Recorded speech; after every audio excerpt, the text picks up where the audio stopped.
है वही सूरमा इस जग में जो अपनी राह बनाता है। कोई चलता पद चिन्हों पर, कोई पद चिन्ह बनाता है। नमस्कार साथियों, कैसे हैं आप सभी लोग। मैं आपका जीएस गुरु अनिरुद्ध मिश्रा गवर्नमेंट एग्जाम वाला यूट्यूब चैनल पर स्वागत करता हूं। मेरे प्यारे बच्चों, आज हम लोग इस गवर्नमेंट एग्जाम वाला यूट्यूब चैनल पे हम आपके लिए एसएससी सीजीएल, एमटीएस, सीएचएस जैसे कॉम्पिटिटिव एग्जाम्स, स्टेट लेवल के जो एग्जाम्स होते हैं उनमें जनरल स्टडी में भारतीय राज व्यवस्था का एक महत्वपूर्ण टॉपिक संसद, जिसे हम पार्लियामेंट के नाम से जानते हैं, उसके बारे में हम लोग आज डिस्कस करेंगे। उम्मीद मैं करता हूं कि पार्लियामेंट के बारे में बेसिक से लेकर लास्ट जितने तरह के क्वेश्चंस बन सकते हैं उन क्वेश्चंस के बारे में हम आपसे डिस्कस भी करेंगे, टॉपिक के कॉन्सेप्ट को समझाएंगे भी। समझते हुए हम लोग आगे की तरफ बढ़ेंगे। तो दोस्तों, ये पार्लियामेंट एक ऐसा इंपॉर्टेंट टॉपिक भारतीय राज व्यवस्था का जिससे 1 मार्क्स कम से कम के क्वेश्चंस आपको हर एग्जाम में मिल जाते हैं। तो दोस्तों, सबसे पहले हम पार्लियामेंट के बारे में बात करने से पहले उस पार्लियामेंट के पिक्चर्स या फोटोग्राफ्स को आपके सामने स्क्रीन पे दिखाते हैं। उम्मीद मैं करता हूं कि इस पार्लियामेंट को आप लोगों ने टीवी में हमेशा देखा होगा, और आज हम लोग इस पार्लियामेंट के टॉपिक के बारे में जानेंगे कि पार्लियामेंट में क्या क्या चीजें होती हैं, पार्लियामेंट में डिस्कस कैसे किए जाते हैं, पार्लियामेंट में रूल रेगुलेशंस कैसे बनते हैं। तो ये सामने पार्लियामेंट हमारे पास दिख रहा होगा। इस पार्लियामेंट के बारे में जब हम आगे बढ़ते हैं तो सबसे पहले हम जो आपसे बात करने चल रहे हैं प्यारे मेरे बच्चों, वह शब्द दिख रहा होगा पार्लियामेंट।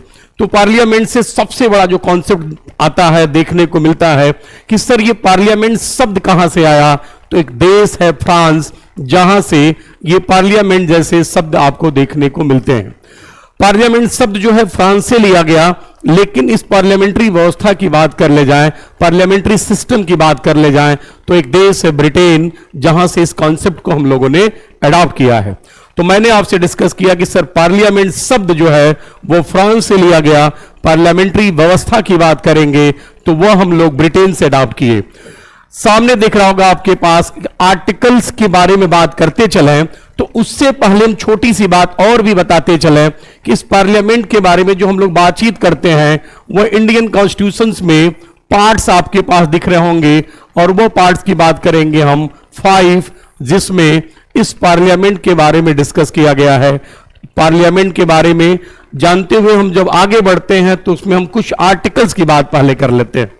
उनमें आर्टिकल 79 आपको देखने को मिल रहा होगा। 79 की बात करोगे तो यहीं पे आपको पार्लियामेंट के बारे में कॉन्सेप्ट को समझाया गया कि पार्लियामेंट कहते किसे। तो पार्लियामेंट की बात करोगे मेरे प्यारे बच्चों तो प्रेसिडेंट प्लस लोकसभा, राज्यसभा की हम बात करेंगे, और प्रेसिडेंट, लोकसभा, राज्यसभा, इन तीनों से मिलकर बनने वाली जो व्यवस्था होगी उसे हम पार्लियामेंट या संसद के नाम से जानते हैं। मेरे बच्चों, यहां पे एक क्वेश्चन आपको समझाते चले, बताते चले, एग्जाम में भी जो आए कि पार्लियामेंट कहा जाए कि किस आर्टिकल में दिया गया, तो जवाब आपका है 79, include parliament, president, Lok Sabha and Rajya Sabha. लेकिन यदि क्वेश्चन पूछा जाए कि पार्लियामेंट के कितने पार्ट्स हैं, कितने भाग होंगे, तो जवाब आपका होगा लोकसभा और राज्यसभा। तो ऐसे क्वेश्चंस आपको देखने को मिलते हैं। अब सामने मेरे पास स्क्रीन पे दिख रहा होगा एक स्ट्रक्चर हमने यहां बनाया। जनरली पूछा जाए कि सर इस पार्लियामेंट की बात कर ले जाओगे तो पार्लियामेंट में 2 डिवीजन दिखते हैं, 2 हाउसेज हैं। एक हाउस जिसकी बात हम कर रहे हैं लोकसभा, और एक हाउस हमारे पास दिख रहा होगा राज्यसभा। लोकसभा की बात हम करते चले तो ये आर्टिकल्स नंबर है 81, जहां पे लोकसभा की बातें की गई। सामने दिख रहा होगा कि आर्टिकल्स 80 की बात करोगे जहां पे हम राज्यसभा के बारे में डिस्कस करते हैं। एक बड़ी बात आपको समझाते चलें कि इस पार्लियामेंट की बात कर ले जाओ आप, तो इस पार्लियामेंट हाउस को भारत में क्रिएट कब किया गया, बनाया कब गया, तो आपको जानकारी होगी भी कि 1927 के दौर में 2 ब्रिटिशर्स वास्तुकार थे। एक एडविन लुटियंस नाम था, दूसरे का नाम हर्बर्ट बेकर, जिसने इस पार्लियामेंट की डिजाइनिंग की थी, और उसी को श्रेय दिया जाता है कि इस संसद भवन के निर्माण को कराया। मेरे बच्चों, सबसे बड़ी बात यह है कि इस पार्लियामेंट को आर्किटेक्ट या डिजाइन के रूप में मैंने कहा कि जो ब्रिटिशर दिख रहे होंगे, एडमंड लुटियंस और हर्बर्ट बेकर, जिन्होंने इसका निर्माण कराया। अब मन में कभी कभी आपके विचार आते हैं कि सर कि क्या भारत के अलावा किसी अन्य देश में इस तरह का स्ट्रक्चर दिखता है क्या? तो हम कंपैरिजन करके आपको समझाते चलेंगे कि भारत के अलावा अन्य देशों में क्या इस तरह की कोई सिस्टम या व्यवस्था दिखती है। तो लोकसभा की हम बात कर ले जाएं, जैसे चलते हैं ब्रिटेन के पास। ब्रिटेन में भी लोकसभा जैसी संस्था दिखती है। ब्रिटेन में जो लोकसभा जैसी संस्था दिखेगी उसे हम हाउस ऑफ कॉमन के नाम से जानते हैं। यानी ब्रिटेन में जो सदन दिख रहा है उसे हम हाउस ऑफ कॉमन के नाम से जानेंगे, और वही उसी तरह की संस्था यूनाइटेड ऑफ स्टेट अमेरिका में भी दिखाई देता है, जिसे हम शॉर्ट फॉर्म में यूएसए के नाम से जानेंगे। तो वहां पे उसे हम हाउस ऑफ रिप्रेजेंटेटिव के नाम से जानते हैं। तो मैंने कहा कि जैसे भारत में लोकसभा का स्ट्रक्चर है, उसी तरह से मिलता जुलता स्ट्रक्चर्स ब्रिटेन में दिखता है। ब्रिटेन में उस स्ट्रक्चर को हम हाउस ऑफ कॉमन के नाम से जानते हैं। मैंने कहा कि यूएसए की बात कर ले जाए, यूनाइटेड स्टेट्स ऑफ अमेरिका में ऐसी संस्था को हम हाउस ऑफ रिप्रेजेंटेटिव के नाम से जानेंगे। हाउस ऑफ रिप्रेजेंटेटिव का मतलब यह है कि लोगों की प्रतिनिधित्व करने वाली ऐसी संस्था, ऐसी हाउस जो लोगों का रिप्रेजेंटेशन करती है।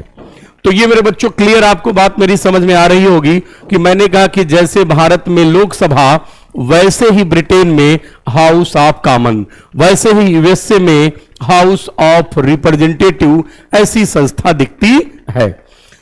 ठीक उसी प्रकार जब हम आर्टिकल 80 की बात करेंगे, जब राज्यसभा में चलते हैं, तो क्या राज्यसभा जैसी संस्था ब्रिटेन में भी है? क्या राज्यसभा जैसी संस्था यूएसए में भी दिखती है? तो आपको सामने दिख रहा होगा कि ब्रिटेन में जो ऐसी संस्था दिखती है उसे हम हाउस ऑफ लॉर्ड के नाम से जानेंगे। यानी ऐसी संस्था जो राज्यसभा की प्रतिनिधि के रूप में ब्रिटेन में काम कर रही है, उसे हम हाउस ऑफ लॉर्ड्स के नाम से जानते हैं। मेरे बच्चों, यूएसए की बात कर ले जाओगे तो यूएसए में जो इस तरह की संस्था दिखेगी उसे हम सीनेट के नाम से जानेंगे। आसान भाषा में यह भी समझते चलें कि यूनाइटेड स्टेट्स ऑफ अमेरिका में इसे हम सीनेट के नाम से जानते हैं। तो मैं उम्मीद कर रहा हूं कि बातें जो आपसे डिस्कस कर रहा हूं, यहां कहीं भी आपको कोई डाउट्स नहीं होगा, कॉन्सेप्ट आपके क्लियर होते चल रहे होंगे। आपको मैं बताते भी चलूं कि बहुत छोटी सी बेसिक चीजें हमने अभी आपको डिस्कस करके बताई कि पार्लियामेंट शब्द कहां से आया, तो मैंने कहा फ्रांस से। मैंने कहा पार्लियामेंट्री व्यवस्था कहां से आई, तो मैंने आपको मेंशन करके समझाया ब्रिटेन से आई।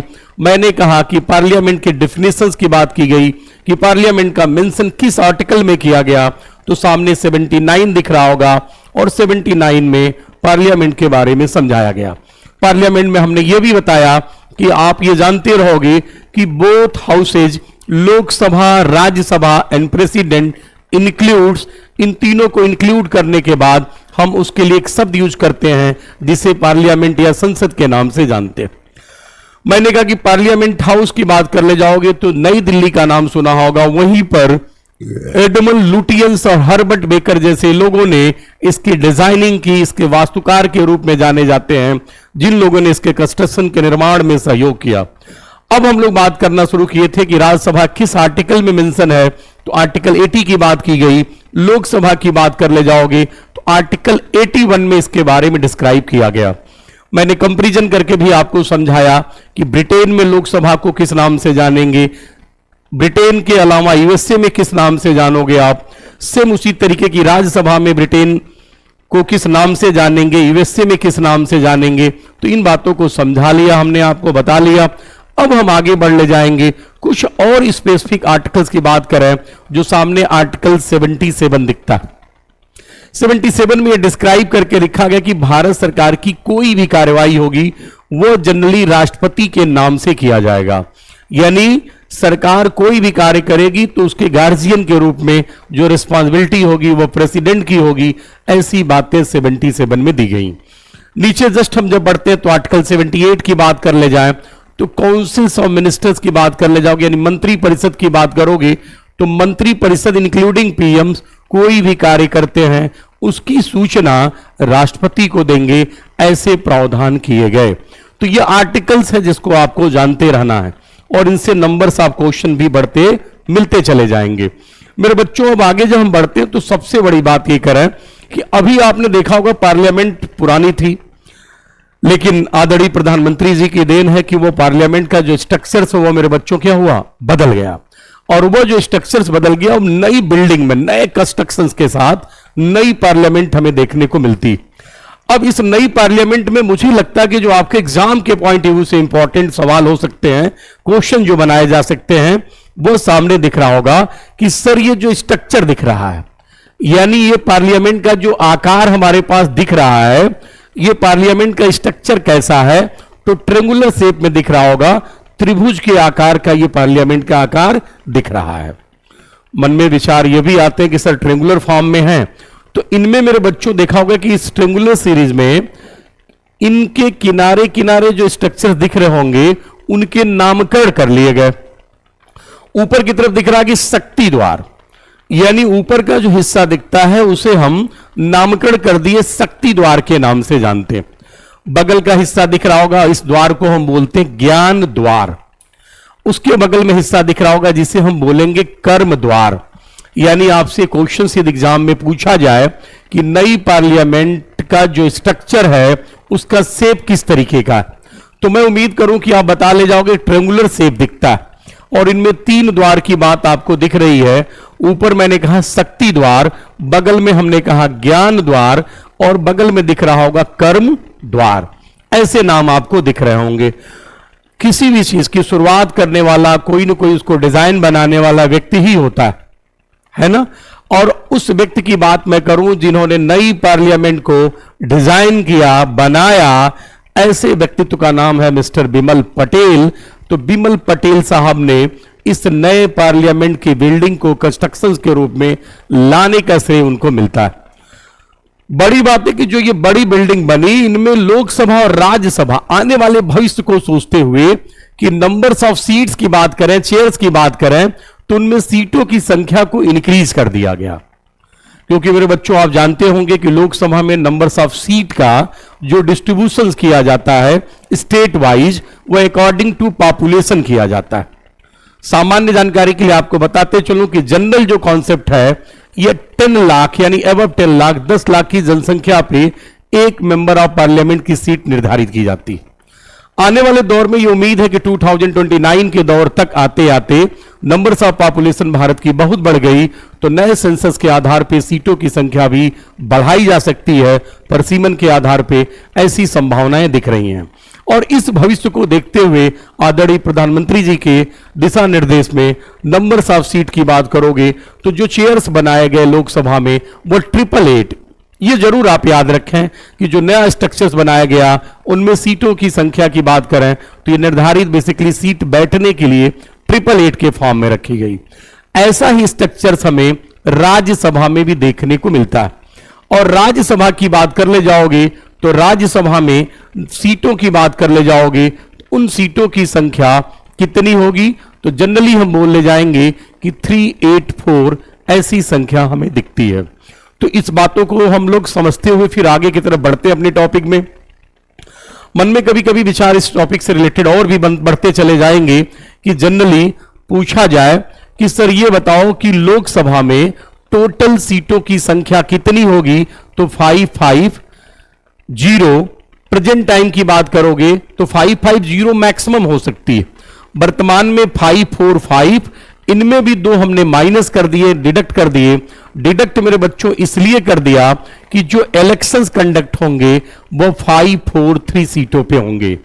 2 जो सीटें दिख रही होंगी इन्हें हम आपको बताते चलूं कि एंग्लो इंडियंस के नाम से जानते हैं।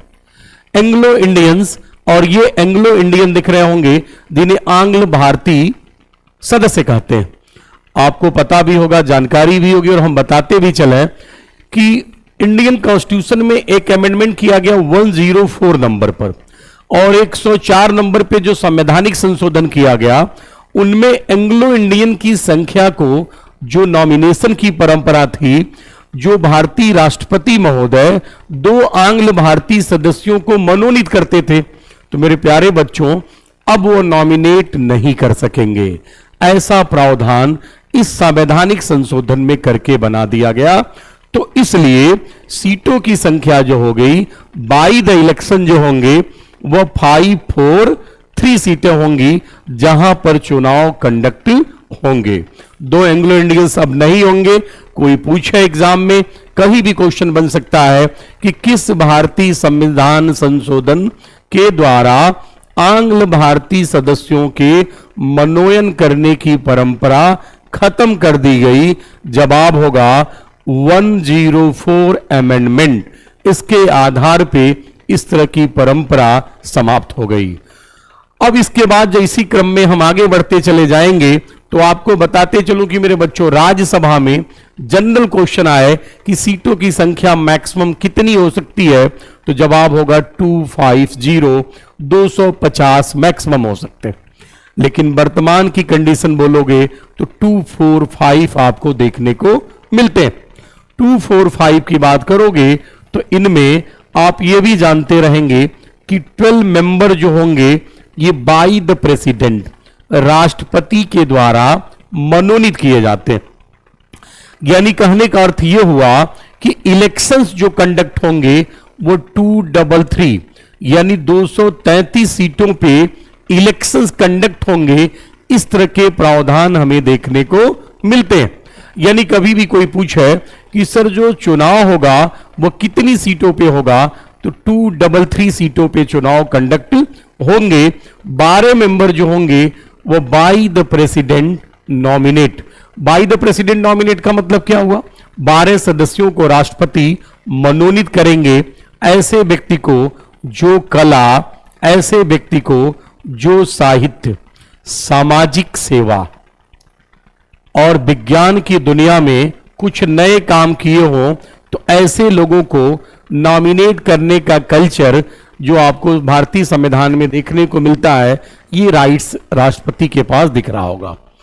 बहुत बड़ी बात आपको और भी इसमें हम आपको डिस्कस करते हुए समझाते चलें कि अभी तक हमने आर्टिकल्स 77, 78, 79, आर्टिकल 80, 81 की बात हमने की।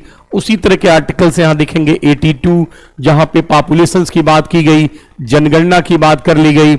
ऐसे ही आर्टिकल 83 की बात करेंगे जहां टेन्योर की बात की जाएगी।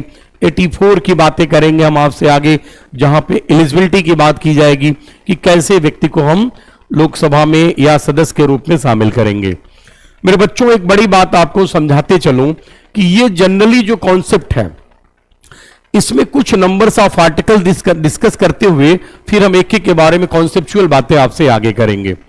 आर्टिकल 85 जो दिख रहा है एग्जाम में पूछा जा सकता है, चूंकि एसएससी के एग्जाम में जो क्वेश्चंस बनते हैं वो मैक्सिमम आर्टिकल से ही रिलेटेड होते हैं, तो इसलिए इसको हमने डिस्क्राइब करके यहां मेंशन कर दिया कि आर्टिकल 85 की बात करोगे जहां पे पार्लियामेंट के सेशन की बात की गई, यानी संसद के सत्र के बारे में बताया गया। ये संसद के सत्र बेसिकली जैसे देखा होगा हाउस की कार्रवाई चलती है, तो उसी सेशन से रिलेटेड यहां पे चीजों को मेंशन किया गया। तो आपसे पूछा जाए कि पार्लियामेंट के सेशंस की बात किस आर्टिकल में की गई, तो जवाब होगा 85 दिख रहा होगा। 86 की बात कर ले जाएं तो आर्टिकल 86 में मेरे बच्चों एड्रेस की बातें की गई। एड्रेस का सेंस यहां पे यह है कि राष्ट्रपति अभिभाषण करते, यानी दोनों सदनों को कंबाइंड बुला लेंगे, आपको बताएंगे कि हमारे आने का मोटो क्या है, हम लोग की प्लानिंग क्या है, देश में एक साल में क्या क्या चीज हम लोग फोकस करेंगे। इन सब बातों को संसद में एड्रेस करना या अभिभाषण करना ये राष्ट्रपति की जिम्मेदारी है। आर्टिकल 86 में रखा गया स्पेशल एड्रेस की बात की गई, विशेष कंडीशन में अभिभाषण वो देते हैं, इनकी बातें कर ली गई। आर्टिकल 88 की बात कर ले जाओगे तो आर्टिकल 88 में अटॉर्नी जनरल ऑफ इंडिया का नाम सुना होगा। अटॉर्नी जनरल ऑफ इंडिया के बारे में हम बात करते चले कि कभी पूछा जाए कि सर इसकी बातें किस आर्टिकल में मेंशन की गई, तो आर्टिकल नंबर होगा 76। लेकिन हमें अटॉर्नी जनरल ऑफ इंडिया के अपॉइंटमेंट की बातें यहां नहीं करनी है, हमें यहां डिस्कस ये करना है कि आर्टिकल 88 ये कहता है कि attorney general of India and other ministers, अन्य मंत्री की बात कर ले जाओगे आप, तो इन लोगों को लोकसभा राज्यसभा के कार्यवाही में बैठने का, भाग लेने का अधिकार होगा, ऐसी बातें 88 में की गई। फिर इसी सीक्वेंस में हम आगे बढ़ते हैं। आर्टिकल 89 की बात करें तो 89 में मेरे बच्चों सभापति का नाम सुना होगा। जैसे लोकसभा में स्पीकर होते हैं, उसी तरीके से राज्यसभा में क्या होते हैं? सभापति होते हैं। और राज्यसभा में जो सभापति होते हैं, तो यह मन में सवाल उठता है कि सभापति और उपसभापति, इन दोनों के बारे में हम थोड़ी सी बातें ये जानते चलें कि सर सभापति और उपसभापति की बात करोगे तो सभापति के रूप में कौन पार्टिसिपेट करता है? एक्स ऑफिसियो चेयरमैन जिसे कहते हो आप। उपराष्ट्रपति वही सदन में इस सीक्वेंस में सभापति के रूप में बैठता है, जो सदन की कार्यवाही को नियंत्रित करता है। उसी तरीके की सभापति की अनुपस्थिति में उपसभापति के भी कॉन्सेप्ट होते हैं। इनकी भी कंडीशन क्या होती कि सभापति तो वही होगा जो उपराष्ट्रपति है, लेकिन मेरे बच्चों उपसभापति किसे बनाया जाएगा? तो उपसभापति के लिए जनरल एक चुनाव का कॉन्सेप्ट है, उस चुनाव के आधार पर बनाए जाएंगे। मन में कभी कभी यह विचार होता है कि सर सभापति और उपसभापति दोनों अनुपस्थित हैं। ऐसे सवाल आए कि सर सभापति और उपसभापति दोनों प्रेजेंट न हो तो उस सिचुएशन में कैसे सिस्टम, कैसे व्यवस्था राज्यसभा की चलेगी? आपको बताते चलें कि ऐसे सिचुएशन में जो हाउस के 5 वरिष्ठ सदस्य होंगे, उन लोगों के नाम मेंशन करके प्रेसिडेंट के पास भेजा जाता है, और राष्ट्रपति के पास जब वो नाम जाएंगे तो राष्ट्रपति उसमें से निर्धारित करेगा कि कैसे व्यक्ति को ये पद दे दिया जाए जो उस व्यवस्था को चला सके। ऐसे नाम हमारे पास दिखते हैं। अब मेरे बच्चों एक बड़े सवाल जो आते हैं, बहुत सारे बच्चों के मन में यह आता है कि सर लोकसभा के चुनाव की प्रक्रिया तो हम बातचीत करके समझ जाते हैं, अभी हम आपसे डिस्कस भी करेंगे, लेकिन सबसे बड़ी जो समस्या दिखती है वह हमारे पास दिखती है कि राज्यसभा के बारे में कि जो चुनाव की प्रक्रिया, राज्यसभा में सदस्यों के चुनाव का प्रोसीजर क्या है, राज्यसभा में किस तरीके से सदस्यों के चुनाव होंगे, ऐसी बातों के बारे में हम आपसे डिस्कस करते चलें। तो राज्यसभा में आपने देखा होगा हर जगह हम लोग पढ़ते हैं कि एवरी 2 ईयर्स, हर 2 साल पे 1/3 सदस्य जिनका टेन्योर 6 वर्ष पूरा हो जाता है।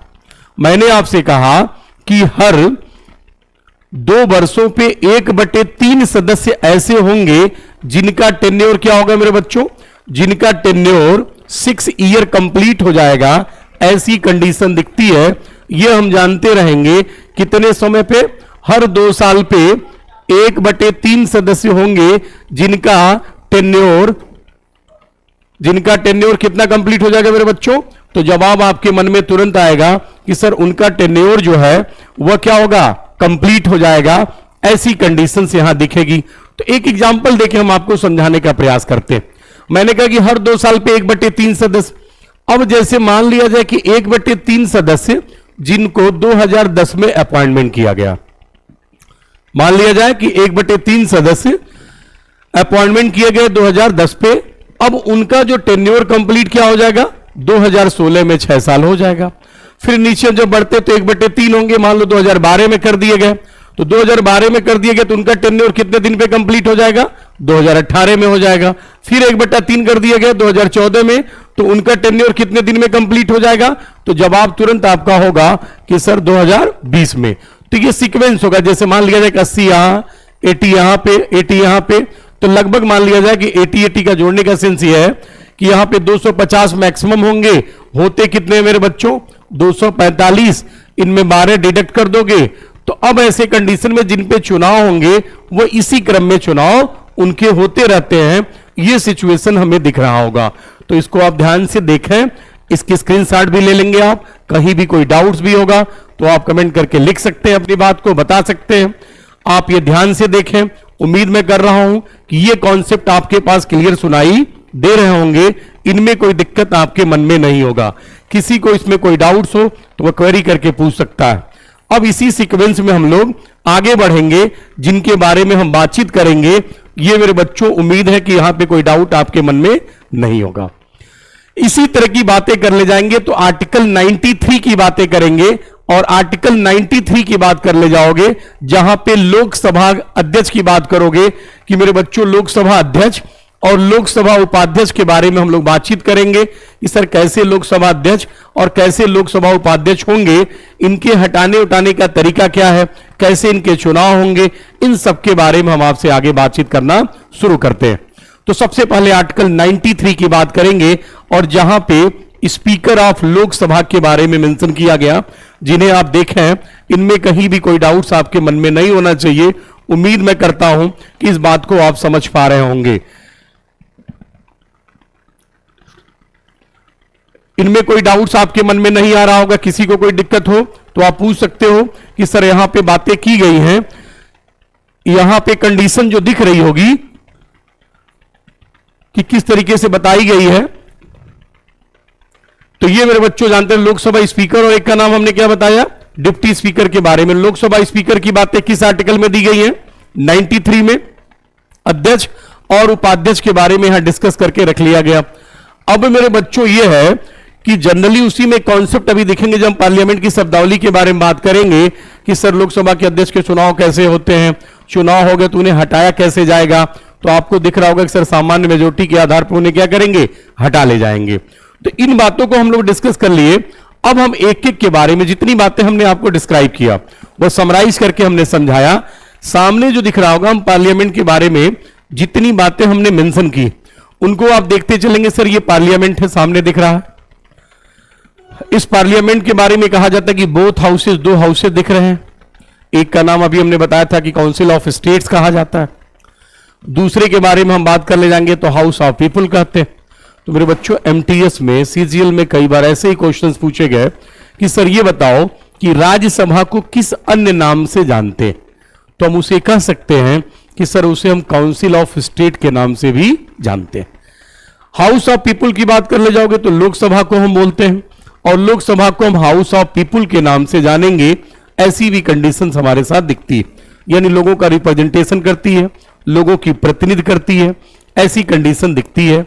इनमें कोई डाउट्स, कोई दुविधा आपके मन में नहीं होनी चाहिए, खूब ध्यान से जानते चलेंगे, इनमें कोई डाउट नहीं है।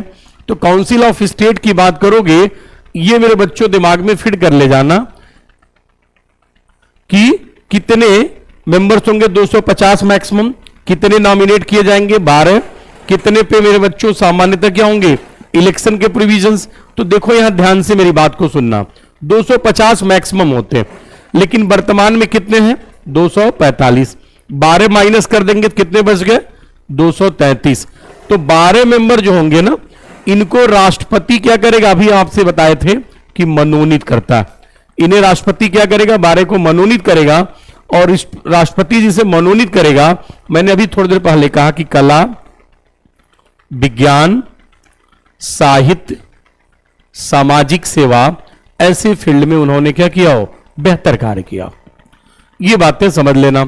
हाउस ऑफ पीपल की बात कर ले जाओगे तो यहां मैक्सिमम की बात करोगे तो 550 हो सकते हैं, लेकिन और बड़ी बात कर ले जाएं कि मैक्सिमम जो 550 होंगे, इनमें मेरे बच्चों 543 जो होंगे ये इलेक्शंस के थ्रू आते हैं।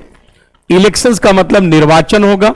और 2 जो होंगे मेरे बच्चों, मैंने कहा था कि एंग्लो इंडियंस, अब ये जो होंगे ये समाप्त हो गए। एंग्लो इंडियंस की परंपरा को समाप्त कर दिया गया, इस तरह की व्यवस्था बना दी गई संविधान में। इन सारी बातों को समझते हुए हम लोग फिर आगे आएंगे। तो अभी देखा कि एग्जाम में एक ऐसे क्वेश्चंस भी दिखे थे कि सर जो भारत में पार्लियामेंट्री व्यवस्था है ये इंग्लैंड में वेस्टमिंस्टर मॉडल है और उसी वेस्टमिंस्टर मॉडल को अडॉप्ट कर लिया गया। वेस्टमिंस्टर मॉडल का मतलब यह है कि लंदन में ये पर्टिकुलर शहर देखने को मिलता है और उसी व्यवस्था को हमने अडॉप्ट किया, जिसको हम पार्लियामेंट्री व्यवस्था के नाम से जानेंगे। तो ये मेरे बच्चों एक बार सीजीएल में ये क्वेश्चन दिखने को मिला कि भारत में जो पार्लियामेंट है वो किस मॉडल पे आधारित है, तो वेस्टमिंस्टर मॉडल के आधार पे उसको देखने से हमें मिलता है। आने वाले दौर में जब एक्ट 1935 की बात करोगे तो भारत में all India federation, Akhil Bharatiya संघ की बात की गई और इसके आधार पे भारत में बाई कैमरल सिस्टम लाया गया। बाई कैमरल सिस्टम्स की बात कर ले जाओगे तो 2 सदन की बात की गई और यही आने वाले दौर में आपको दो सदनी व्यवस्था के रूप में दिखता है। इस संसद की जो बातचीत हमने किया वो मेरे बच्चों आर्टिकल 79 से लेकर 122 तक पार्लियामेंट के बारे में दिया गया। तो ये आर्टिकल्स आपके लिए इंपॉर्टेंट होंगे, जो आपसे एग्जाम में पूछे जा सकते हैं कि सर पार्लियामेंट की बातें किस आर्टिकल से किस आर्टिकल तक की गई, तो बता ले जाओगे आप, कोई डाउट्स की बात नहीं। अभी हमने आपसे बताया भी था कि 79 में 3 पार्ट्स की बात हमने की थी, लोकसभा, राष्ट्रपति और राज्यसभा, इन तीनों को मिला के हम संसद के नाम से जानेंगे। अब हम आपसे इतनी सारी बातें बता लिए तो उसको हम डीपली अब समझाना शुरू करते हैं। एक एक आर्टिकल्स के बारे में हम बातचीत करना शुरू करेंगे। हमने लगभग आर्टिकल्स बता दिया, लेकिन अब ये देखा जाए कि सर ये बताओ कि क्या क्वालिफिकेशंस होगी, किस सिचुएशंस में किसको ऐसे पदों पे आने का अवसर मिलेगा, क्या सिचुएशन बना के रखा गया।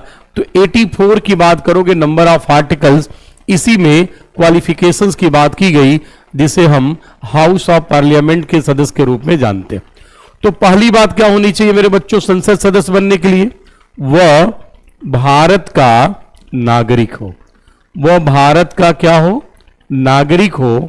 यह सबसे बड़ी योग्यता दिखती है, क्योंकि भारत में संसद सदस्य वही बनेगा जिसके पास मेंबर जो कह सकते हो इंडियंस की हो, उसी को बनाया जाएगा।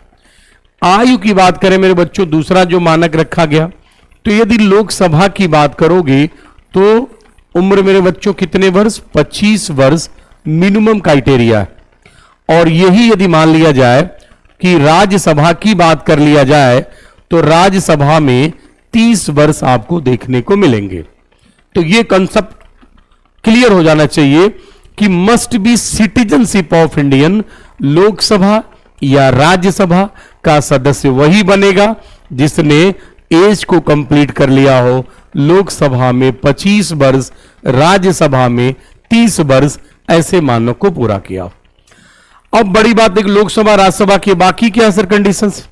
सबसे बड़ी बात यह होगी कि नो अनसाउंड, नो इंसॉल्वेंट, वो पागल या दिवालिया ना हो, यह बड़ा मानक रखा गया। अनसाउंड का मतलब समझ सकते हो कि सर मानसिक रूप से वो सही हो।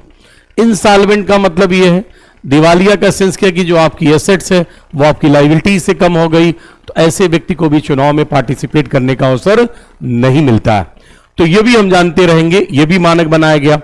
और सबसे बड़ा मानक जिसे लोकसभा की बात करें तो वह भारत के संसदीय क्षेत्र में, भारत के संसदीय क्षेत्र के मतदाता सूची में उसका नाम क्या होना चाहिए, रजिस्टर्ड होना चाहिए। यानी जो भी व्यक्ति लोकसभा का चुनाव लड़ना चाहता है उसके साथ मानक ये बनाया गया, he must be registered in voter list in any constituency of India. Bharat के किसी भी संसदीय क्षेत्र के वोटर लिस्ट में उसका नाम मेंशन होगा, तभी वो लोकसभा के चुनाव में पार्टिसिपेट कर सकता है। ऐसी सिचुएशन राज्यसभा के साथ भी दिखती है।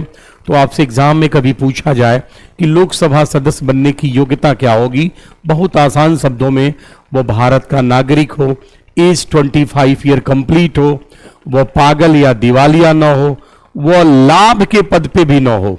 लाभ के पद का मतलब मेरे बच्चों must not hold office and profit.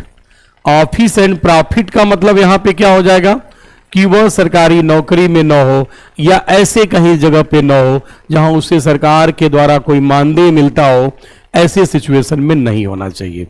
यदि हैं तो रेजिग्नेशन देने के बाद वह चुनाव में भाग ले सकते हैं, उसके पहले पार्टिसिपेट वह नहीं करेंगे। तो मैंने आपको बेसिक क्राइटेरिया बताया लोकसभा और राज्यसभा के बारे में, क्या क्वालिफिकेशन होगी, इन बातों को हमने समझ लिया। अब बड़ी बात है कि मेरे बच्चों किस कंडीशन में कोई सदस्य जो है वह डिस्क्वालीफाई होगा, ऐसी सिचुएशन किस आर्टिकल में दी गई, तो आर्टिकल नंबर 102, आर्टिकल 102 में डिस्क्वालिफिकेशंस के बारे में बात की गई। Hold as office and profits, हमने कहा कि वह लाभ के पद पे न हो। लाभ के पद का मतलब हमने आपको बताया कि सर लाभ के पद का मतलब यह है कि सरकारी नौकरी में न हो या अदर ऐसे पोस्ट पे न हो जहां से गवर्नमेंट स्टाइपेंड देती हो। ऑफिस एंड प्रॉफिट जो पद है वो संसद के द्वारा निर्धारित किया जाएगा, तो ये आप जानते रहोगे। या न्यायालय के द्वारा ऐसे व्यक्ति को मेरे बच्चों किसी मामले में पनिशमेंट हो गया और जिसमें पनिशमेंट का जो टाइम पीरियड वो 2 साल से एबव होगा, यानी कोई व्यक्ति बेसिकली 2 साल से अधिक के लिए प्रतिबंधित कर दिया, किसी मामले में सजा हो गई तो वो भी डिस्क्वालीफाई हो जाएगा। ऐसे लोग या सजायाफ्ता जो होंगे वो चुनाव में पार्टिसिपेट नहीं करेंगे, मानसिक रूप से वो सही नहीं है या न्यायालय के द्वारा हमने समझा ही दिया आपको, तो ऐसी कंडीशन होगी जिस सिचुएशन में वो डिस्क्वालीफाई होंगे। दिवालिया की बात हमने बताया, भारत की नागरिकता मान लिया जाए कि उससे अच्छा से छोड़ देते हैं तो वह कहीं ना कहीं क्या होंगे, वह उस हाउस के मेंबर नहीं हो सकते हैं, ऐसी सिचुएशन बनाई गई। जन प्रतिनिधि अधिनियम 1951 के तहत ये सारे स्टैंडर्ड मानक बनाए गए कि कौन सा व्यक्ति किस सिचुएशन में लोकसभा सदस्य या राज्यसभा सदस्य या विधानसभा विधान परिषद इन जगहों की बात करोगे कि कब वह डिस्क्वालीफाई होगा, ये सारी बातें हमने आपको समझाने का प्रयास किया। तो मेरे प्यारे दोस्तों, अब इसके बाद जब आगे बढ़ोगे तो हमने राज्यसभा के बारे में आपको अभी समझाया कि क्या सिचुएशन दिखती है।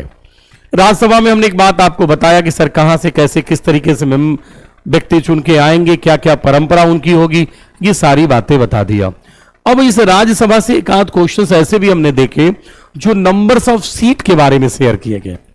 अब नंबर्स ऑफ सीट की बात करोगे, जैसे आंध्रा की बात कर लेते हैं, तो आंध्रा में पूछा जाएगा एग्जाम में और पूछा गया कि सर नंबर्स ऑफ सीटें कितनी होंगी, तो नंबर्स ऑफ सीट की बात कर ले जाओगे कि वहां पे कुल कितनी सीटें हैं, तो सामने दिख रही होगी कि सर 11। ऐसे ही मेरे बच्चों असम की बात करोगे 7 सीटें दिखती हैं, बिहार की बात करें 16 सीटें दिखती हैं, गुजरात की बात करें 11 सीटें दिखती हैं, महाराष्ट्र की बात करें, राजस्थान की बात कर ले जाए 7 सीट दिख रही होंगी, है ना। इसी तरीके से हम यूपी की बात कर ले जाएंगे तो यूपी में कंडीशंस क्या दिख रही होगी, 31 की बातें कर ले जाओगे।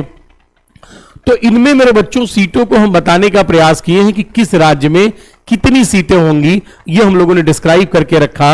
और 233 सीटें होंगी, 12 हमने कहा नॉमिनेट होंगे, 233 पे क्या होंगे, इलेक्शंस होंगे। ये बातें हमने अभी आपको समझा लिया, तो ये आपके लिए इंपॉर्टेंट है, स्क्रीनशॉट रख सकते हैं कि नंबर्स ऑफ सीट कहां पे कितनी है, ये पूछे गए एग्जाम में, फिर से पूछे जा सकते हैं। अब इसी क्रम में जब आगे बढ़ेंगे तो बड़ी बात होगी, लोकसभा के बारे में हमने अभी चर्चा की, इसे हाउस ऑफ पीपल कहते हैं, क्या क्वालिफिकेशंस होगी, कैसे किस तरीके से सदस्य होंगे, ये सारी बातें हमने अभी आपको डिस्क्राइब किया। कौन नॉमिनेट करेगा, इन बातों को बढ़ने के बाद हम आगे चलते हैं तो मैंने आपको क्वालिफिकेशंस भी बता दी कि सर क्या क्वालिफिकेशंस होगी। जैसे राज्यसभा में सीटों की बातें हमने की, उसी तरीके से हम लोकसभा में सीटों की बात कर ले जाएं। यहां से भी क्वेश्चंस कई बार पूछे गए कि सर लोकसभा में सीटों की संख्या जो होगी वह सीटों की संख्या कितनी है, तो यूपी में 80 है, महाराष्ट्र में सामने दिख रहा होगा 48। लोकसभा की सीटों से मेरे बच्चों बहुत बार सवाल पूछे गए। इस सीक्वेंस फॉर्म का, सीक्वेंस का मतलब कहने का नंबर ऑफ सीट याद रखें, वेस्ट बंगाल, बिहार, तमिलनाडु, एमपी, कर्नाटक, गुजरात, राजस्थान, आंध्रा, उड़ीसा 21 सीटें, केरला 20, तेलंगाना, असम, झारखंड, पंजाब, छत्तीसगढ़, ऐसे राज्यों के क्रम में देखते हुए चले जाओगे आप तो ये टोटल नंबर ऑफ सीटें दिख रही होंगी जहां पे चुनाव कंडक्ट होंगे, उनकी संख्या 543 जहां पे चुनाव कंडक्ट कराए जाते हैं। अब इसी सीक्वेंस में लोकसभा की सीटों को बढ़ते हुए हम लोग देख लिए।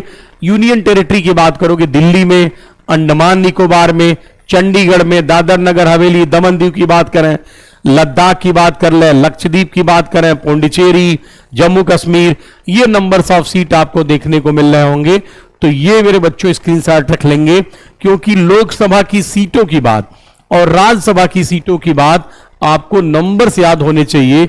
ये एग्जाम में पूछे जा सकते हैं कि कहां पे कितनी सीटें हैं और पूछे गए। इसी क्रम को हम आगे बढ़ाते हुए अब हम आपसे बात कर ले जाएं कि सर पार्लियामेंट में अभी तक हम लोगों ने क्या समझा कि लोकसभा का सदस्य कौन बनेगा, राज्यसभा का सदस्य कौन बनेगा। हमने छोटा सा सामान्य speaker, deputy speaker, ex officio chairman, और इसके अलावा हमने कहा डिप्टी एक्स ऑफिसियो चेयरमैन, इनकी बातें की।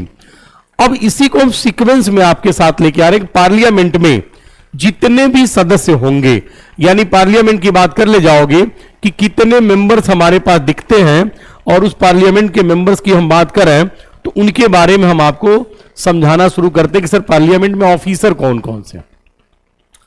तो पार्लियामेंट में ऑफिसर्स की बात कर ले जाओगे मेरे बच्चों, सबसे बड़ी बात वाइस प्रेसिडेंट भी सामने देखने को मिलते हैं। वाइस प्रेसिडेंट के रोल की बात करोगे तो हमने कहा कि ये सभापति के रूप में बैठते हैं। ये किस रूप में बैठेंगे? सभापति के रूप में बैठेंगे, सदन की कार्रवाई को मैनेज करते हैं।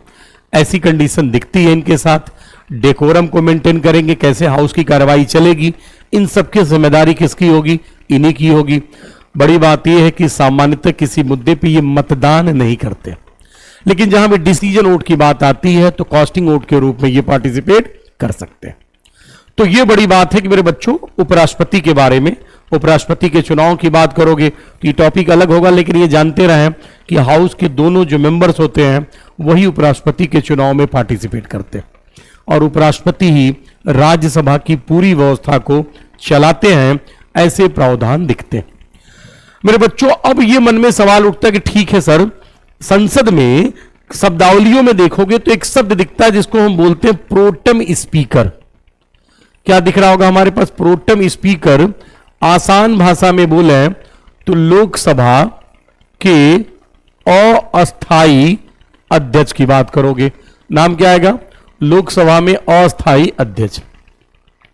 इस प्रोटेम स्पीकर के कॉन्सेप्ट को हम समझा दें, कभी आपको भूलने की पॉसिबिलिटी नहीं बनेगी।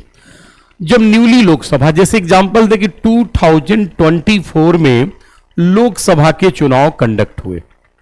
आप हमारी बात को सुन पा रहे हैं, समझ पा रहे हैं? 2024 में लोकसभा के चुनाव हुए। तो मेरे प्यारे बच्चों, चुनाव जो कंडक्ट हुआ ना, वो 543 सीटों पर हुआ। कितनी सीटों पे चुनाव कंडक्ट हुए? 543 सीटों पे चुनाव कंडक्ट कराया गया। अब बड़ी बात यह है कि 543 सीटों पे चुनाव हुआ, तो जो भी मेंबर ऑफ पार्लियामेंट होंगे, इन लोगों के ओथ कंडक्ट कराने होंगे। ओथ का मतलब होता है शपथ ग्रहण। तो अब सोचने वाली बात है कि सर 543 को ओथ कौन कंडक्ट कराएगा? ये सिचुएशन प्रोटेम स्पीकर का हमला हमेशा न्यूली जब लोकसभा के चुनाव होते हैं तभी ऐसी कंडीशन बनती है। बाकी जनरली जैसे कहा जाए कि सीट वैकेंट हुई, फिर कोई नया आया, तो सामान्य परंपरा होती है उनका ओथ कंडक्ट हो जाता। लेकिन जब नई लोकसभा गठित होती है तो उनमें से क्या होगा कि जो सीनियर, जो वरिष्ठ सदस्य होगा, उन वरिष्ठ सदस्य को मेंबर ऑफ पार्लियामेंट के रूप में ओथ कंडक्ट करा देता है कौन? प्रेसिडेंट। यानी उसकी रिस्पॉन्सिबिलिटी होगी कि एक वरिष्ठ सदस्य को प्रोटेम स्पीकर के रूप में अपॉइंटमेंट कर दिया जाएगा। अब वो प्रोटेम स्पीकर मेरे बच्चों, जितने सदस्य बच गए उन सारे सदस्यों के चुनाव की परंपरा जीत के आने के बाद सबको मेंबर ऑफ पार्लियामेंट के रूप में, सदस्य के रूप में क्या करना होगा? शपथ ग्रहण कराना होगा। ये लंबी प्रक्रिया होती है। आपको बताते चलूं कि 543 सीटों में मेरे बच्चों एक प्रोटेम स्पीकर बन गया, तो जो बाकी सदस्य होंगे उनका ओथ जो होगा वो अपनी रिस्पॉन्सिबिलिटी के आधार पे वीक लग जाते हैं सबके शपथ ग्रहण कराने में। और एक एक व्यक्ति, ऐसा नहीं कि सामूहिक रूप से 543 को खड़ा कर दिया जाए और सबको ओथ का प्रोसीजर एक साथ कर लिया जाए, इस तरह की परंपरा नहीं है। तो 1 बाय 1 मेंबर्स की करके अस्थाई अध्यक्ष जो होगा वो ओथ उनके लिए कंडक्ट कराता है। तो प्रोटेम स्पीकर्स, अस्थाई अध्यक्ष, जब नई लोकसभा गठित होगी तो उसमें एक व्यक्ति को अपॉइंटमेंट कर दिया जाएगा और वो व्यक्ति अन्य सदस्यों को ओथ कंडक्ट कराएगा, तथा जब तक परमानेंट स्पीकर नहीं आ जाएगा। तो जब तक परमानेंट स्पीकर नहीं आएगा मेरे बच्चों, तब तक सदन की अध्यक्षता को भी करने की जिम्मेदारी किसकी होती है? प्रोटेम स्पीकर की होती है। ऐसी सिचुएशंस इस पोस्ट या पद में दिखता है। अब मन में सवाल उठते कि सर प्रोटेम स्पीकर क्या करेंगे? तो अभी हमने सारी बात आपको बताई कि ओथ कंडक्ट कराएंगे, नए स्पीकर के चुनाव तक की जिम्मेदारी होगी, जब तक चुने नहीं जाएंगे तब तक सदन की कार्रवाई को क्या करोगे? मैनेज करेंगे, ये सब कुछ करना इन्हीं का कर्तव्य दिखता है। सवाल ये कभी कभी मन में आता कि सर ठीक है सर, प्रोटेम स्पीकर तो हो गया, क्या परमानेंट स्पीकर के चुनाव नहीं होंगे क्या? तो आप ये ध्यान रखें कि टेम्पोररी व्यवस्था से मेरे बच्चों काम नहीं चलेगा। ये ध्यान रखें कि परमानेंट व्यवस्था हर जगह बनानी पड़ती। सदन में भी यही कॉन्सेप्ट चलता है कि अस्थायी अध्यक्ष हो गया तो अब प्रयास ये किया जाएगा कि लोकसभा के जनरली अध्यक्ष का परंपरागत रूप से चुनाव कंडक्ट करा दिया जाए। सामान्य एक परंपरा है लोकसभा में कि 543 सीटें जो हैं इनमें गवर्नमेंट उसी की बनती है जिनके सीटों की संख्या 272 अप्रॉक्स होगी, यानी आधे से एक अधिक, और आधे से एक अधिक होगा जिसकी सरकार बनती है। प्राथमिकता उसकी होती है कि उसी दल का कोई व्यक्ति स्पीकर का क्या हो, प्रत्याशी डिक्लेयर किया जाता है। यदि विरोधी दल या विपक्षी दल जिसे कहते हैं वो लोकसभा के स्पीकर में पार्टिसिपेट करना चाहता है तो पार्टिसिपेट कर सकता है। उससे लगता है कि हमें कोई नीड नहीं है तो जिसे कह सकते हो कि नो अनअपोज्ड यानी निर्विरोध भी लोकसभा स्पीकर चुन लिए जाते हैं, जिसे लोकसभा अध्यक्ष के नाम से जानते हैं। तो भारत में बड़ा महत्वपूर्ण पद होता है ये।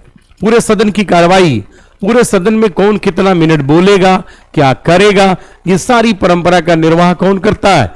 तो ये मेरे बच्चों दिखता है, ये लोकसभा अध्यक्ष की जिम्मेदारी दिखती है। लोकसभा अध्यक्ष के बारे में हम लोगों ने देख लिया। इसी तरह की परंपरा जहां अध्यक्ष होंगे वहां मेरे प्यारे बच्चों उपाध्यक्ष भी होंगे। इनके भी चुनाव की परंपरा होती है। जो लोकसभा के मेंबर होते हैं वही क्या करते हैं, उपाध्यक्ष के चुनाव में भी पार्टिसिपेट करेंगे। अध्यक्ष उपाध्यक्ष इन दोनों के काम बड़े सामान्य तरीके से जान लें आप। इन लोगों को सदन की कार्रवाई को मैनेज करने की जिम्मेदारी इन लोगों को दी गई है, तो इनमें भी कोई डाउट्स आपके पास नहीं। अध्यक्ष उपाध्यक्ष की बातें करेंगे तो आर्टिकल 93 में दिया गया। अब थोड़ी सी कठिनाइयां आपके पास आगे बढ़नी शुरू होंगी, आसान है, समझते चलेंगे आप। पार्लियामेंट में नेक्स्ट जो क्वेश्चंस बनने शुरू होंगे, सर पार्लियामेंट में सेशन होते हैं। सेशन का मतलब मेरे बच्चों सत्र होता है, और पार्लियामेंट में कितने सत्र होंगे, कितने सेशंस होंगे, तो इनके बारे में बताऊं। बजट सत्र बहुत इंपॉर्टेंट, कई बार सीजीएल में पूछा भी गया कि बजट शब्द सर फरवरी से लेकर मई के बीच में ये बजट सेशन आता है। बजट सेशन मेरे बच्चों सबसे बड़ा सेशन कहा जाए, लंबे समय का होगा, फरवरी, मार्च, अप्रैल, मई। आप देखेंगे बजट 1 फरवरी को पेश होता है। ये भी पहले के दौर में परिवर्तन दिखता है आज के डेट में। और ऐसे सिचुएशन में बजट पे जो भी डिस्कस होंगे पार्लियामेंट में, दोनों सदनों में डिस्कस होते हैं, चर्चाएं होती हैं, पार्टिसिपेट करते हैं मेंबर्स। इसी तरह की परंपरा मानसून सत्र में दिखती है, जो जुलाई से अगस्त सितंबर के बीच में चलता है, और इनमें विधायिका जैसी चीजों पे डिस्कस किया जाएगा।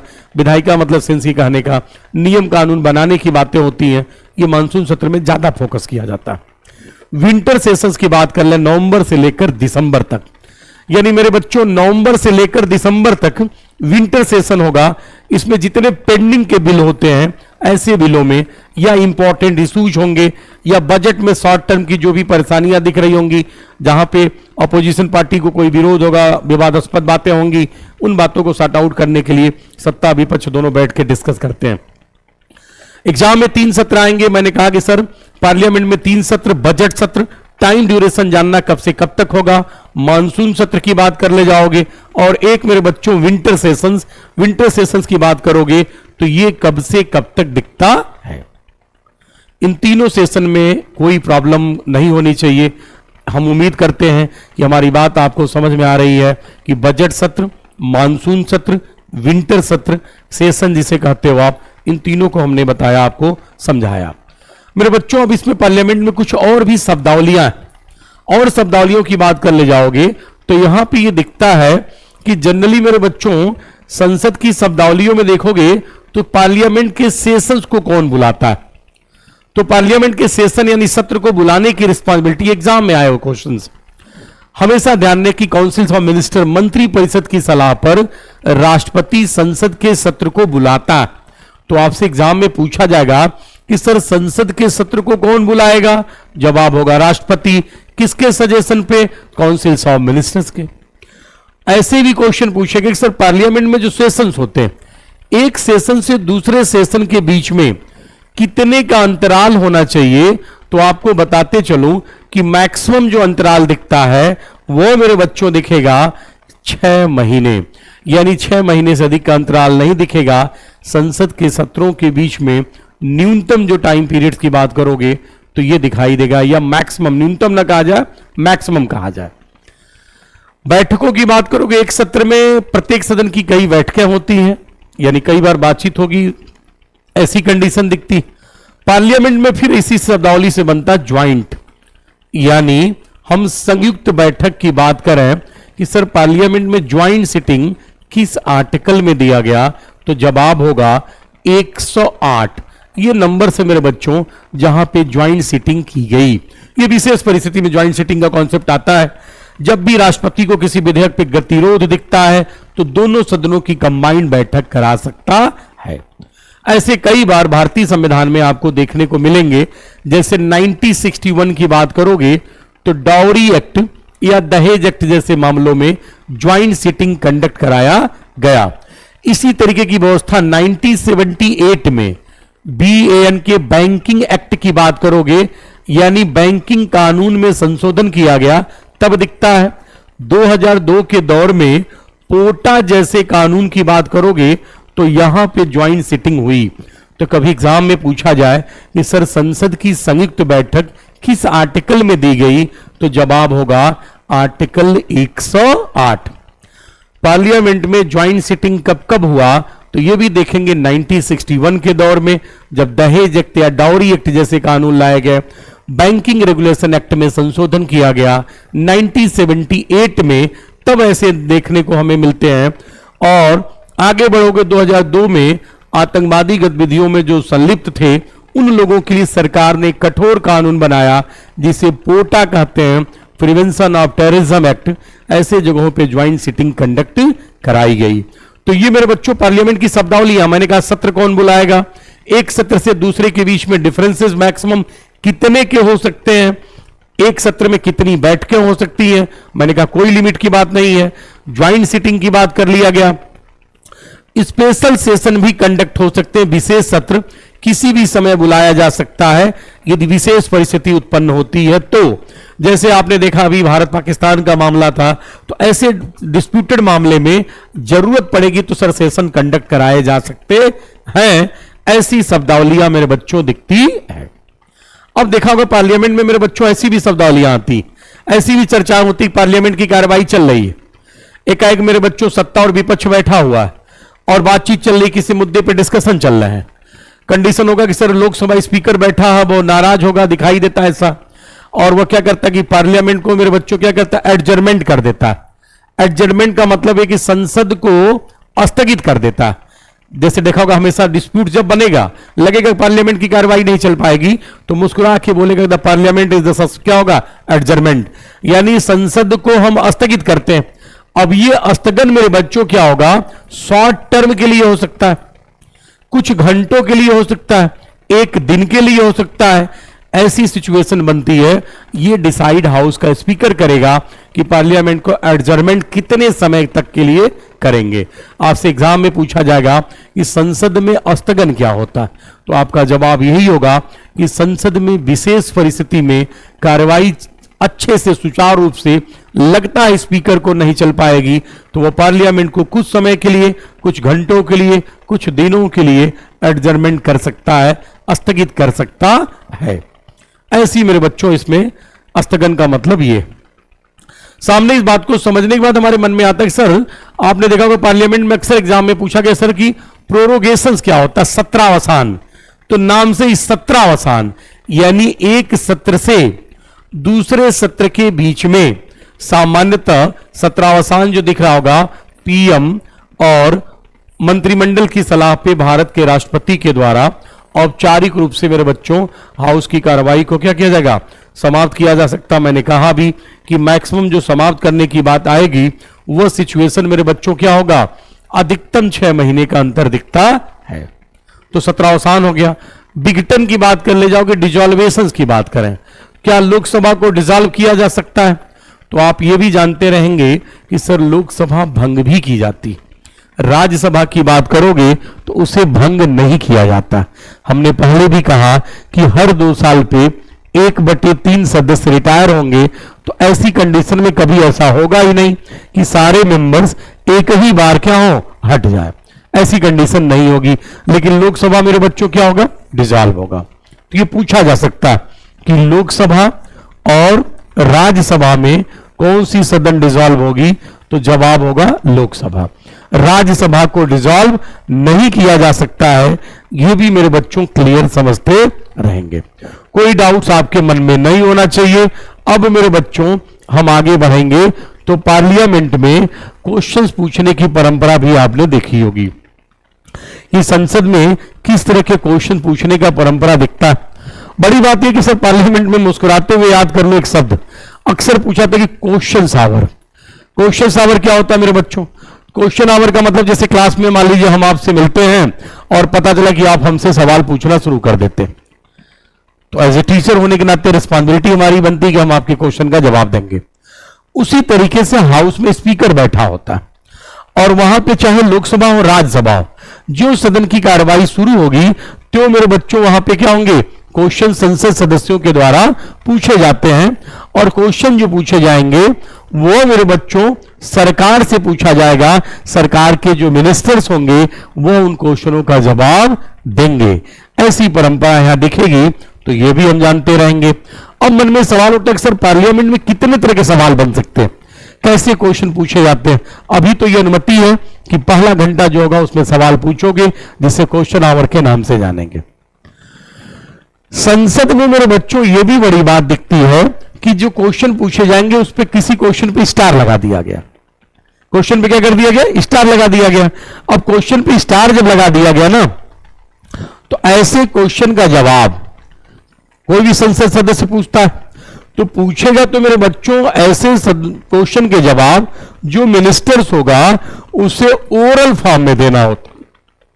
यानी आपने क्वेश्चन हमसे पूछा और हमने क्या किया, ओरल अपनी बातों को आपको समझा दिया कि आपके क्वेश्चन का ये जवाब है, लेकिन क्वेश्चन के ऊपर स्टार लगा होगा। तो ऐसे क्वेश्चन को हम पार्लियामेंट में क्या कहते हैं, तारांकित प्रश्न। ये ध्यान रखे रहना। अब आगे बढ़ते जाओगे तो अनस्टार क्वेश्चंस। अनस्टार क्वेश्चंस क्या होते हैं, और तारांकित। और तारांकित में क्या होगा मेरे बच्चों की प्रश्न जो होंगे संसद सदस्य पूछता है और वो एक स्पेशल प्रकार का क्वेश्चन होता है जिसका जवाब मंत्री को रिटन रूप में लिख के देना होता है। मौखिक चर्चा नहीं होगी। स्टार क्वेश्चन में मंत्री ओरल क्वेश्चन का जवाब दे देगा।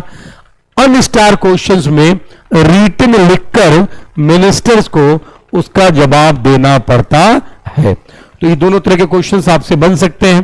क्वेश्चन आवर क्या होगा, सदन का पहला घंटा होगा जहां पे सवाल पूछे जाएंगे। तारांकित प्रश्न क्या होंगे, सरकार से पूछा जाएगा और जो मिनिस्टर सरकार का होता है वह ओरल अपनी बात को समझाएगा। अनस्टार क्वेश्चन में इस तरह की शब्दावलियां होंगी कि रिटन लिखकर देना। इसी तरह की परंपरा मेरे बच्चों शॉर्ट टर्म नोटिस में भी देखने को मिलती है।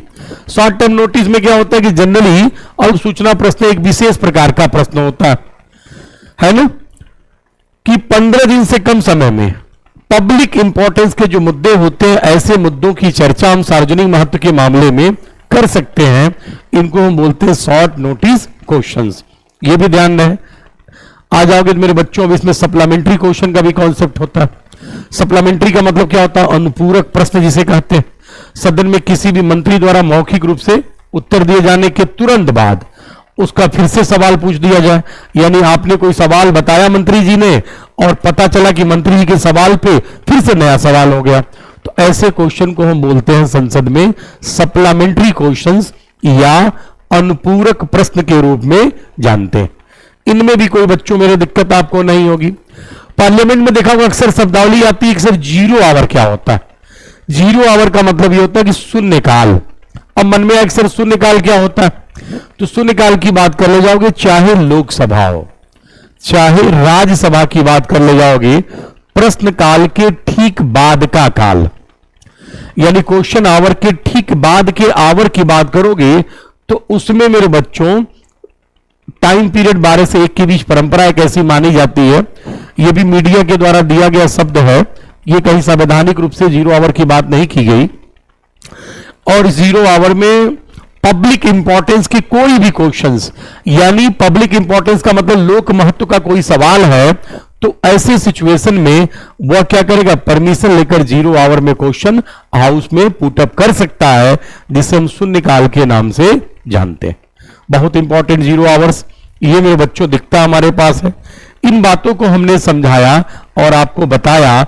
उम्मीद मैं करता हूं मेरे बच्चों कि हम लोगों ने जितने भी इंपॉर्टेंट पार्लियामेंट से रिलेटेड क्वेरी थी और क्वेरी के साथ साथ जितने तरह के क्वेश्चन बन सकते थे, उनको हमने समझाने का प्रयास आपको किया। तो हम आपको फिर से बताते चलें कि ये जो चीजें होंगी, यहां से नंबर्स आप क्वेश्चंस की बात करोगे तो एक आध क्वेश्चंस आपको एग्जाम में 1 से 2 क्वेश्चंस पूछे जाते हैं। तो हम कम से कम जाने, इससे लोकसभा, राज्यसभा, इन सब की बातों को हमने आपको समझाने का प्रयास किया। तो उम्मीद मैं करता हूं कि मेरे बच्चों ये जो टॉपिक पार्लियामेंट का रहा वो आपके लिए इंपॉर्टेंट है, और आने वाले दौर में इससे आप ज्ञान को अपने बढ़ाएं, इंक्रीज करें, पढ़ें, सारी शब्दावलियों को देखें, लोकसभा मेंबर, राज्यसभा मेंबर्स, क्या क्या पार्लियामेंट में स्ट्रक्चर शुरुआत हुई, कैसे नए पार्लियामेंट का सेशन आया, इन सारी चीजों को हमने डिस्कस करके बताया। उम्मीद मैं करता हूं कि इन बातों को आपने हमारे समझ पाया होगा, ऐसी कंडीशन दिखती है। तो मेरे प्यारे बच्चों, फिर हम आपसे मिलेंगे नेक्स्ट वीडियो में। Thank you. और एक चीज और बताते चले हम आपको कि हम लोग ये गवर्नमेंट एग्जाम वाला कि ऑफलाइन ब्रांचेज भी पूरे भारत में बड़े बड़े शहरों में ओपन हो चुकी हैं। तो यदि आप इंटरेस्टेड हैं एसएससी, बैंक, रेलवे की तैयारी के लिए, तो मैं आपको बताते चलूं कि बाबा विश्वनाथ की नगरी, काशी नगरी जिसे कहते हो आप, यहां पे भी गवर्नमेंट एग्जाम वाला का एक बड़ा सेशन, एक बड़ी ब्रांच ओपन हो चुकी है, जहां पे मोर देन स्टूडेंट, बहुत सारे बच्चों ने एडमिशन ले लिया। उम्मीद मैं करता हूं कि आप अपने दोस्तों को भी बताइए कि गवर्नमेंट एग्जाम वाला वाराणसी ब्रांच पे आए, ऑफलाइन मोड में भी पढ़ें, ऑनलाइन क्लासेस भी चलती रहेंगी। Okay, thank you.